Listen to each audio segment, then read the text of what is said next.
জাঙ্কুকের কাছ থেকে সোজা চলে যায় তার ভ্যাম্পায়ার রাজ্যে এবং সোজাসুজি তার বাবার সাথে দেখা করে এবং তাদের মাঝখানে কথোপকথন হচ্ছিল। তখনই ড্যাড, আমার শ্বাসে এমন ব্যথা করছে, ড্যাড, আমার খুব জ্বালাপোড়া করছে, আমি সহ্য করতে পারছি না ড্যাড। আর একটু সহ্য করো মাই সান, এটা তোমার ভ্যাম্পায়ারের কিং হওয়ার পাওয়ার আসছে। তুমি কিছুক্ষণের ভিতরে পুরো ভ্যাম্পায়ারদের কিং হতে চলেছ, তাই তোমার শরীরের এরকম পরিবর্তন দেখাচ্ছে। আর কিছুক্ষণের ভিতরে তুমি সর্বশক্তিশালী হয়ে যাবে ভ্যাম্পায়ারদের মতো। মুহূর্তের মধ্যেই জাঙ্কুকের পুরো ফেসটাই বদলে যায়। জাঙ্কুকের দুপাশ দিয়ে বড় বড় দুটো দাঁত বের হয়। জাঙ্কুকের চোখ দুটো রক্তর মতো লাল হয়ে যায় এবং সে রক্ত পিশাচদের মতো দেখতে লাগছিল। আমার হঠাৎ করে তো খিদে পাচ্ছে কেন? আমার রক্ত খেতে ইচ্ছে করছে, অনেক রক্ত। আমার রক্তের নদীতে ভেসে যেতে ইচ্ছে করছে। আমার রক্তের পিপাসা পেয়েছে, কোথায় পাবো রক্ত? অনেক দূরে জঙ্গলের একটা হিংস্র পশুর রক্তের সুবাস পাচ্ছি, আমি ওর রক্তই পান করবো বলে জাঙ্কুক দ্রুত এক নিমিষের ভেতরেই ওই পশুটির কাছে যায় এবং নিজের বিকট হাত দিয়ে ওই পশুটিকে ধরে এবং এক নিমিষের ভেতরেই পশুটির কান মোটকে জাঙ্কুক পশুটির শরীরের পুরো রক্ত খেয়ে ফেলে। জাঙ্কুকের যখন পুরোপুরি ওই হিংস্র পশুটির রক্ত খাওয়া হয়ে যায় তখন জাঙ্কুক সেটাকে জঙ্গলের এক কোণে ফেলে জাঙ্কুক আবারও তার প্যালেসে চলে আসে। প্যালেসে সবাই জাঙ্কুককে একজন রাজার মতো স্বাগতম জানাচ্ছিল। জাঙ্কুক অবাক হয়। সব ভ্যাম্পায়াররা জাঙ্কুককে মৃত ফুল দিয়ে স্বাগতম জানাচ্ছিল আর বলছিল, welcome our new king, welcome our prince, welcome you. Jungkook অট্ট হাসিতে হেসে সামনে থাকা তার জন্য কিংয়ের থ্রোনটা সেখানে গিয়ে পায়ের উপরে পা তুলে জাঙ্কুক বসে।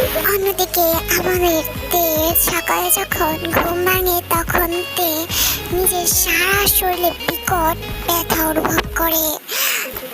মনে হচ্ছিল যেন তার বডি এখনই ভেঙে যাবে পুরো।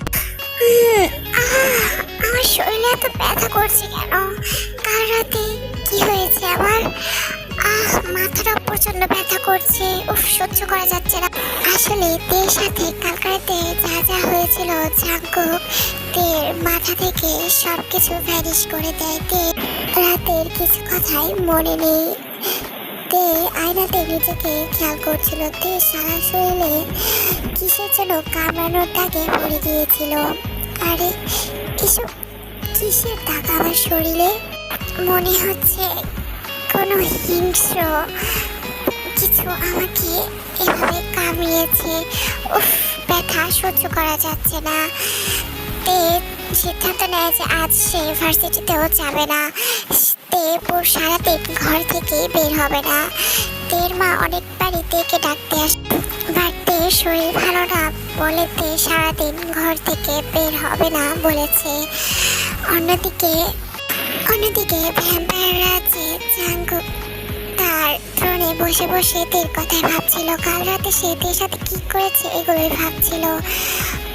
মেয়েটা কত হট, আমি কেন ভুলতে পারছি না ওর সাথে কাটানো মুহূর্তগুলো। কেন বারবার ওর মায়া আমাকে টানছে, ওর কাছে যেতে ইচ্ছে করছে।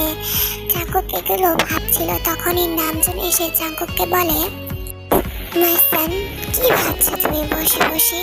কি হয়েছে আমাকে বলতে পারো তুমি? তোমার কি আবার অন্য কোনো মাথায় কোনো মতলব ঘুরছে নাকি? বলো। না বাবা, আমি চিন্তা করছিলাম যে আমি একটু হিউম্যান সিটি থেকে ঘুরে আসবো। শোনো, আমি বুঝতে পেরেছি তুমি ওই মেয়েটির কথা ভাবছো। ভুলেও তুমি ওই মেয়েটির প্রেমে পড়ে যেও না, কারণ মেয়েটি হলো হেভেন গডের এম্পায়ার। হেভেন গড যে তোমাকে 200 বছরের জন্য অভিশাপ দিয়েছিল, সেই অভিশাপ তুমি ওই মেয়েটির দ্বারাই মুক্ত হয়েছ।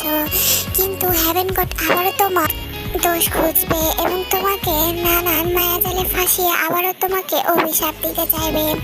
তাই তুমি সাবধানে থেকো। ডোন্ট ওয়ারি ড্যাড, আমি এখন ভ্যাম্পায়ার কিং। আমার সাথে কেউ এখন সহজে পেরে উঠবে না। তো তুমি চিন্তা করো না, আমি সব কিছু হ্যান্ডেল করে নেব বলে জাঙ্কুক সেখান থেকে চলে যায়। জাঙ্কুক তেদের বাড়িতে আসে এবং তের ঘরে গিয়ে জাঙ্কুক তের জন্য অপেক্ষা করে। জাঙ্কুক তের বেডে বসে তের জন্য অপেক্ষা করছিল। তখনই জাঙ্কুক ওয়াশরুম ডোর ওপেন হওয়ার সাউন্ড পায় অ্যান্ড জাঙ্কুক দ্রুত ড্রেসিং টেবিলের মিররে গিয়ে ঢুকে পড়ে। তে ওয়াশরুম থেকে একটা টাওয়াল পরে বের হইতে মিররের সামনে গিয়ে দাঁড়ায়। থেকে দেখতে খুব হট লাগছিল। দেন তে তার স্কিন কেয়ারের জন্য স্কিন কেয়ার প্রোডাক্টসগুলো তার স্কিনে অ্যাপ্লাই করতে থাকে। তের গলা এবং তের বুকের উপরের অংশে জাঙ্কুকের দেওয়া বাইট মার্কগুলো পুরো স্পষ্ট দেখা যাচ্ছিল। উফ my baby doll, my cupcake, আমার দেওয়া লাভ বাইটগুলো তোমার শরীরে পুরো ফুলের মতো ফুটে রয়েছে। উফ, আমার তো ইচ্ছে করছে আবারও তোমার সাথে ওইসব করি। উফ, I feel so hot, my little cookie, it's so hot. তোমাকে দেখে আমার হট ফিল হচ্ছে।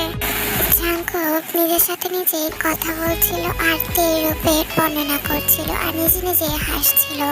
তখনই জাঙ্কুক দেখতে পায় তে তার পরনের টাওয়ালটা একেবারেই খুলে ফেলে। হা করে তের ড্রেসলেস পরের দিকে তাকিয়ে থাকে। জাঙ্কুকের ইচ্ছে করছে তেকে একেবারে খেয়ে ফেলতে, তের ভিতরে আবারও নিজেকে ডুবিয়ে ফেলতে। তেকে এই অবস্থায় দেখে জাঙ্কুক নিজেই নিজের ঠোঁট কামড়ে দেয়। হঠাৎ জাঙ্কুক আয়নার ভিতর থেকে তের সামনে চলে আসে। তে জাঙ্কুককে দেখে ভয়ে চিৎকার করে, কিন্তু বাড়িতে কেউ না থাকার কারণে কেউই তার আওয়াজ শুনতে পায়নি। তে নিজের শরীরকে থাকার চেষ্টা করে বলে, কে কে আপনি আপনি আপনি আয়নার ভিতর থেকে কিভাবে বাইরে আসলেন? চলে যান এখান থেকে। উফ মাই হার্টি, চলে যাওয়ার জন্য তো আসিনি, তোমাকে আদর করতে এসেছি। যা বলে জাঙ্কুক তেকে আবারও নিজের পাওয়ার দ্বারা একেবারে হিপনোটাইজ করে ফেলেন এবং তেকে তার কাছে নিয়ে নিজের বুকের সাথে জড়িয়ে ধরে জাঙ্কুক হাসতে থাকে। জাঙ্কুক পারছে না থেকে তার বুকের ভিতরে ঢুকিয়ে ফেলতে। উফ, আমি কেন এই মেয়ের কাছে আসলে মেয়ের প্রতি দুর্বল হয়ে যায়? কেন ওর মায় আমাকে বারবার টানে? আমি কি ওকে এক দেখাতে ভালোবেসে ফেলেছি? না না না, এটা হতে পারে না। জাঙ্কুক, তুই ভ্যাম্পায়ার কিং, তুই কি করে একটা মানুষের প্রেমে পড়তে পারিস? ভ্যাম্পায়াররা তো মানুষের প্রেমে পড়ে না। তাহলে আমার কেন এরকম ফিলিংস হচ্ছে? আমাদের তো মন নেই, তাহলে ওর প্রতি কেন আমি এরকম ফিল করি? জাঙ্কুক এগুলো ভাবছিল, তখনই আমাদের জাঙ্কুকের কোলের বাঁধন থেকে ছুটে গিয়ে বিছানায় শুয়ে পড়ে। তার ব্যাক সাইডটা পুরো সহজ ছিল। জাঙ্কুক তের সেডুসিং ব্যাক সাইড দেখে তের প্রতি পাগল হয়ে যাচ্ছিল। জাঙ্কুকের কোনো সেন্স কাজ করছিল না। জাঙ্কুক বিছানায় শুয়ে থাকা তের উপরে ঝাঁপিয়ে পড়ে এবং জাঙ্কুক তের শরীরের সাথে নিজের শরীর রাগ করতে করতে জাঙ্কুক থেকে ব্যাকলিতে ঠোঁটে কিস করতে থাকে, খুব হট এবং প্যাশনেটলি। তেও উত্তেজিত হয়ে জাঙ্কুককে কিস ব্যাক করতে থাকে। জাঙ্কুক তের পুরো শরীরে নিজের হাত ফেরাতে থাকে। জাঙ্কুক এক হাত তের বুকে রেখে তের নিপালসের সাথে তার হাত দিয়ে খেলছিল এবং আরেক হাত তেল লিটল মেম্বার রেখে সেখানে ইন অ্যান্ড আউট করে জাঙ্কুক থেকে প্রিপেয়ার করছিল। তে কিসের মাঝখানে জোরে জোরে মন করছিল। জাঙ্কুকের মায়ায় সম্মোহিত তে বলছেন, I need more, yes my জান, তোমাকে আর বেশি বেশি দেব তো বলে জাঙ্কুক নিচের যেখানে তেকে প্রিপেয়ার করছিল সেখানে আরেকটা ফিঙ্গার ইনসাইড করে দেয় এবং আরো ফাস্টলি মুভ করতে থাকে। তে লাউডলি স্ক্রিম করে তে কান্না করে দেয়। তারপর জাঙ্কুক তের ভেতরে নিজেকে ইনসাইড করে লাউডলি মন করতে থাকে। Baby girl, your under is so hot. It's satisfy me. তারপর আর কি, তারা দুজন মিলে লাভ মেকিং করতে পারে। যেহেতু জাঙ্কুক একজন ভ্যাম্পায়ার, সেহেতু তার শক্তি অনেক বেশি। তে জাঙ্কুককে ঝেলতে পারবে না, তাই জাঙ্কুক থেকে ভালো করে তার প্রতি সম্মোহিত করে নেয়, যাতে তে তাকে ঝেলতে পারে এবং তে যাতে কিছু মনে না রাখতে পারেন।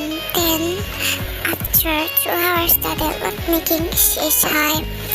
জাঙ্কুক তে তার বুকের উপরে রেখে তার মাথায় হাত বোলাচ্ছিল। তের সেন্স ছিল না, সে অনেক আগে সেন্সলেস হয়ে গিয়েছিল। জাঙ্কুক মনে মনে ভাবতে থাক, আচ্ছা আমি হয়তো বা ওকে প্রথম দেখাতেই ভালোবেসে ফেলেছিলাম, বাট আমি সেটা বুঝতে পারিনি। আমি তো শুধু ওই মেয়েকেই খুঁজছিলাম যে আমাকে ভ্যাম্পায়ার কিং হতে সাহায্য করবে, আর আমি জানতামও না যে এই মেয়েটাই তুমি। অনেক হয়েছে, আমি আর আমার মনের সাথে যুদ্ধ করতে পারবো না। আমি মেনে নিলাম আমি তোমাকে ভালোবেসে ফেলেছি, এখন আমি আমার দুনিয়ার রানী বানাবো তোমাকে। তোমাকে আমি আমার দুনিয়ায় নিয়ে যাব। তার আগে তোমাকে আমার সাথে মানিয়ে নিতে হবে, তোমার সব কিছু খেয়াল রাখতে হবে, আমার তোমার প্রয়োজনে যা যা লাগে সব কিছু আমার দেখতে হবে।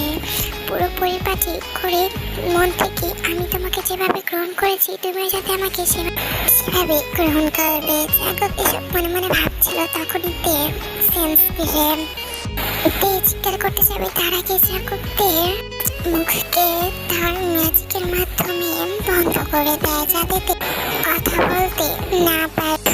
ওকে গাইস, আজকে স্টোরিটা এ পর্যন্তই। তোমরা আশা করি যে স্টোরিটা এনজয় করছো। So love you, bye bye, good night everyone.